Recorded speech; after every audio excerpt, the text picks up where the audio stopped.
Good day mga ka-sports natin dyan. Maraming nagtatanong kung anong issue kay Soltones at bakit daw binabash ng netizen.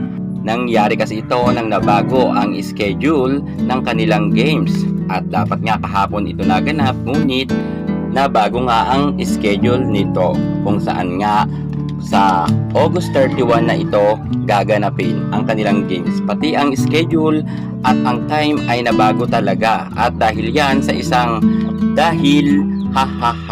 tweet nga ng ating Gretchen Soltones, at pinaratangan pa nga siya ng mga netizen na meron pa siyang like-hate kay Phenom Alyssa Valdez. Grabe mga ka-sports, yung napakatagal na talagang issue ay kinalkal pa talaga ng netizen at ngayon ay binabato nga kay Gretchen Soltones. Anong issue naman to mga ka-sports sa pagitan nga ni Alyssa Valdez at ng ating Gretchen Soltones? Ang alam ko magkaibigan to at matagal na silang magkasama sa dati nilang mga team na napuntahan.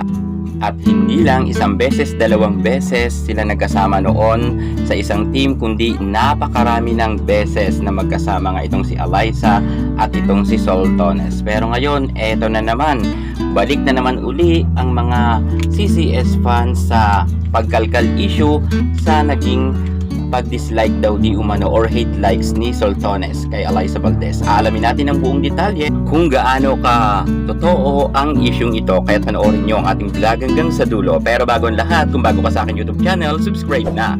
Click ang ating notification bell para lagi kang updated sa lahat ng issue sa volleyball. Susunod na.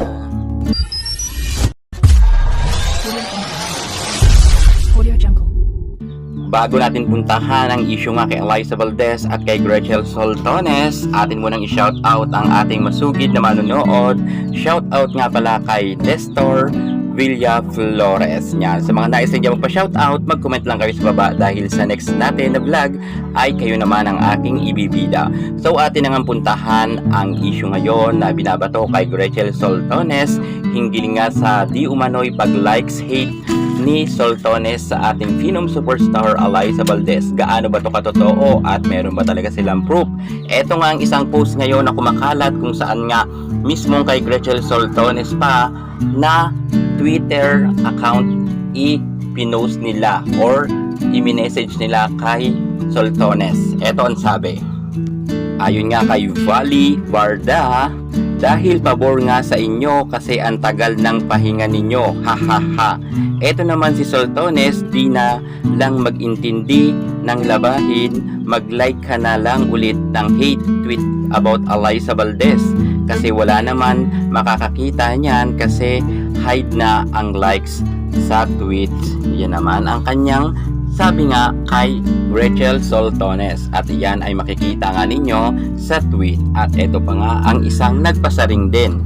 Chika niya naman sa Twitter, si bakla laging hanap gulo, tapos pag pinatulan parang siya pa inapi, kaya walang kaibigan mo ang nagtatagal sa ugali mo eh. Oops! Yan nga ang kanyang sabi. Hindi ko na alam kung sino ang kanyang pinapasaringan din. Pero marami talagang mga nag-hate tweet ngayon kay Soltones dahil nga sa naging issue na yan sa dahil ha.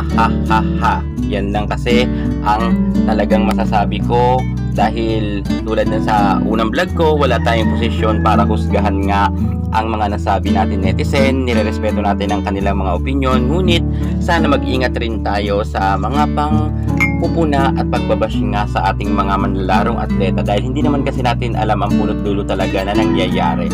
Pero gayon pa man, bahala na kayo sa isyung yan. Basta ako, support lang ako sa Creamline Cool Smashers team sa mga darating na laban, at i-update ko kayo. Sana ang isyung ito patungkol kay Gretchen Soltones at kay Alyssa Valdez ay wag nang palakihin ng mga netizen, para love lang tayong lahat. Basta support na lang tayo sa ating mga hinahanga ang volleyball player, at wag na tayong masyadong mag-hate reply sa ibang mga netizen rin, sa mga fans nila na panay rin ang mga pasaring, dahil nga marami nagsasabi, kagaya nga rin ito, pinasaringan rin nila ang Creamline. Basta minove para makarecover CCS kasi lugi sila sa signal na nakapahinga. In Palau with rest. Joke lang. At yan nga, dinaan niya pa sa joke, pero itong isa mukhang seryoso. Ito naman ang kanyang pachika para sa Creamline. Grabe talaga galawan ng officials, gagawin lahat para masigurado ang 9th championship. Ang pinapasaringan niya dyan ay ang Creamline. Mga sweetik, pinagpahinga ang Creamline, hahaha. Mga biset, yan nga ang kanya naman sabi sa Creamline. So ayan nga mga ka-sports natin dyan, kumuha lang tayo ng mangilan-ngilan nga na mga opinion ng netizen at maraming nga mga nagbabash sa Creamline dahil nga minub nga ang nasabi nating schedule sa VPL Reinforced Conference. Gayunpaman, sana ay maayos ito at magkapatawaran lang ang bawat isa dahil ang mga nag-aaway-away lang naman dito ang kanilang mga fans. Sana tigilan na nila ang mga pambabash rin, batuhan nga ng mga masasakit na salita sa kapwa nga may hinahangaan rin naman tayong mga paboritong team. At bilang sa hinahangaan ko rin ang ating Phenom superstar Eliza Valdez at ang kanyang team na Creamline Goal Smashers, wala rin ako sa posisyon para sa issue nga na iyan na sinasabi na dinislike raw or nag-hate likes itong si Soltones kay Valdez. Hindi ko kasi alam talaga yung issue niyan at baka mamaya ay may mga fake news lang na nagpapakalat niyan. Pero sa tingin ko magkaibigan naman tong dalawang ito, kaya sana wala nang bash-bash tayo dyan. Mag-focus na lang tayo sa nalalapit na laban ng Creamline Goal Smashers at iparamdam natin kung gaano natin sila sinusuportahan. Yan muna pinaka-latest natin sa mundo ng volleyball. At para hindi ka mawala sa lahat ng issue pagdating sa larangan sa volleyball, subscribe na. Thank you so much. God bless.